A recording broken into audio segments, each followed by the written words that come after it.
What is up, all my beautiful legends? I hope you guys are off to a great start to the weekend and happy Saturday.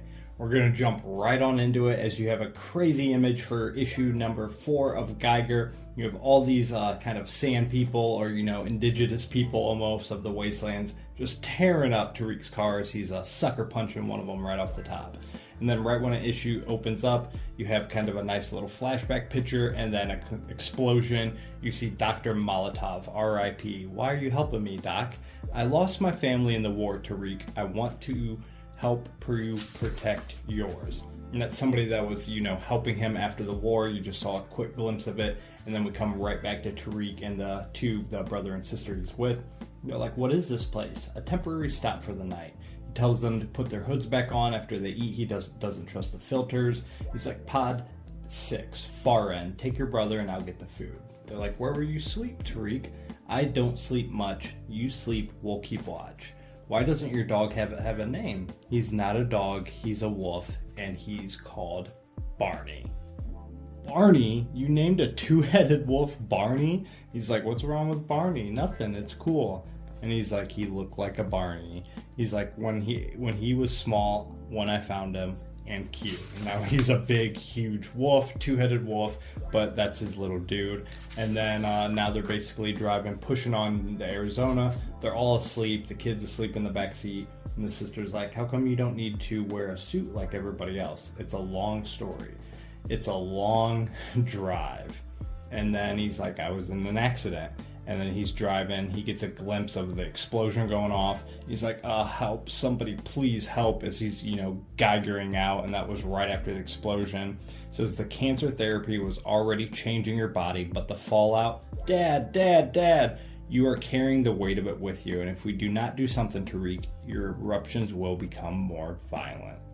So as you can see right in that first panel, he's like, they will destroy everything around you.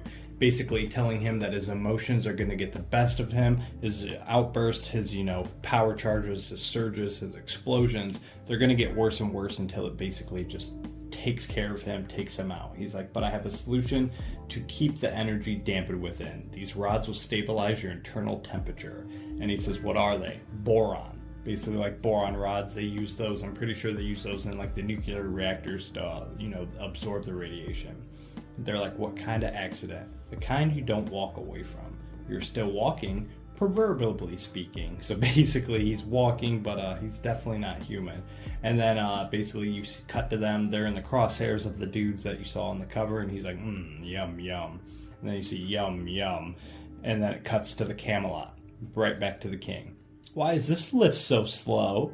We had it serviced last week. I want to know by whom, and I want their name, and I want them to pick a family member to cook and feed the beasts below.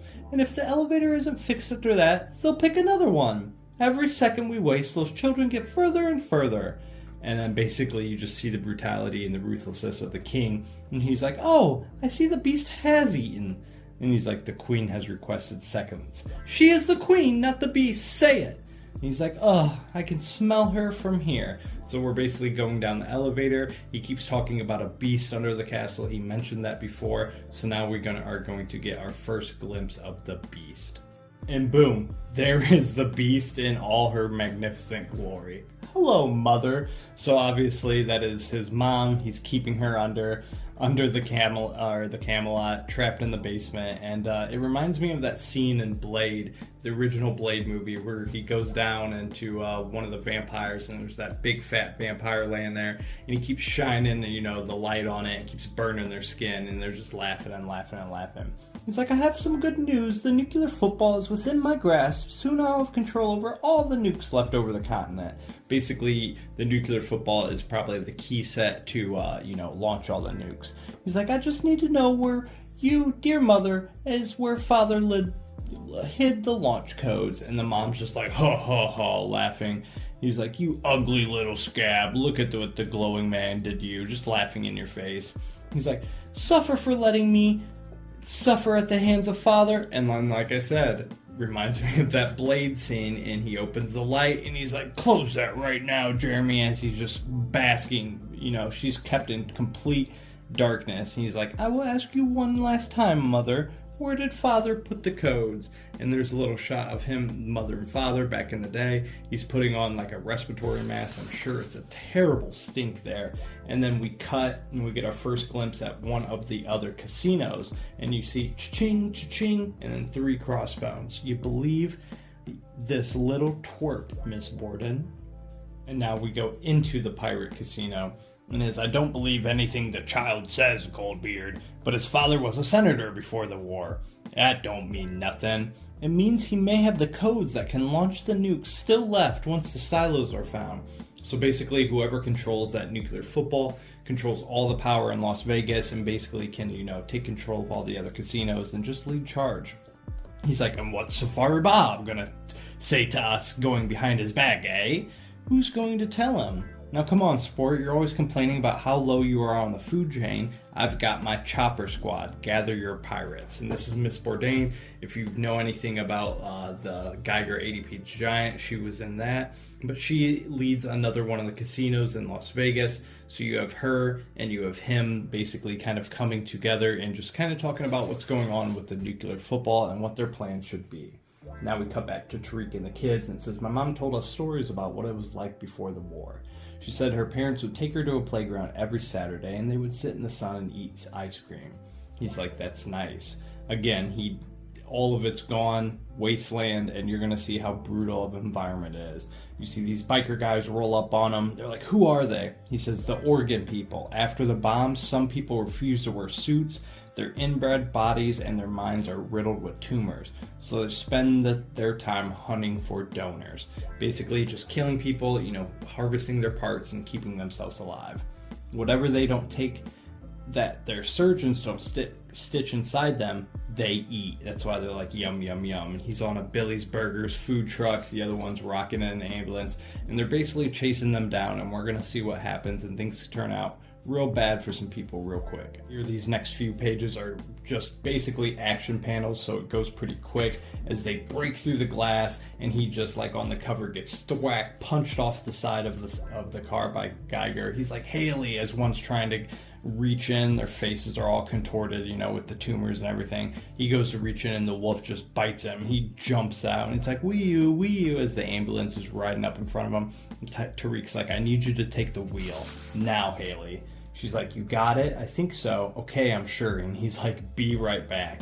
And he kicks the bike over, grabs the dude on top of the truck by the ankle, and basically just takes him. Now he's on top of the Jeep with the two as it's, hurtling down the road, straight action movie style. And they're like, what's he doing? Being crazy. As you get this glowing flash of light, and we all know what that means, as he's like, hi, and he's standing there as the glowing man with his 2 rods out, and the one dude goes to stab him in the head, and as he stabs him in his head just absolutely melts on GEIGER's skull, and GEIGER just basically guts him with his staff, throws him into the truck, and crashes that truck. Now he jumps over, does a backflip onto the other one, and takes it down. Basically just Hawk smashes it. So we have some crazy fights going on, and GEIGER is just absolutely giving these dudes the business as they drive away. Like I said, he jumped on that other car as he was just taking them out as the 2 kids took off. So you see them hit the brakes and they're like, I don't see him. Is he okay? She's like, I'm going to look. Haley, stay in the cars and lock the doors. She's like, don't leave me here. And as she gets out, somebody grabs her from under the car and he's like, yum, yum. And then blam, he gets shot in the face from nowhere and it cuts to her. She's all surprised. And the issue leaves off with an army guy standing there and a dude in a hazmat suit, and it just says, howdy, miss, you lost.